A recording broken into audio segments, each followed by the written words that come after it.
سلام بچه‌ها، امیدوارم که حالتون خوب باشه. من اومدم با یه ترفند دیگه برای دختر خانوما. بعضی از دستبندامون رو استفاده نمی‌کنیم، دوست داریم بندازیم دور گردنمون ولی اندازه نمیشه.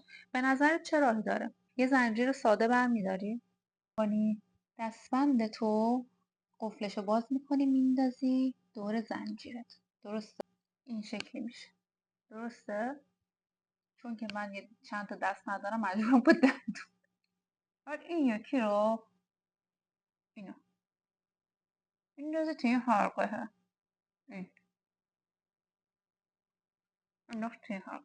این شکلی. خب تو مثل حالت عادی گردنبند که میبندی پشت میبندی به همین راحتی. ببین چقدر خفنه، خیلی خودم دوستش داشتم. عاشق اینم که دستبندام اینجوری استفاده کنم. امیدوارم این آموزش رو دوست داشته باشین. تا درودی دیگر، بدرود.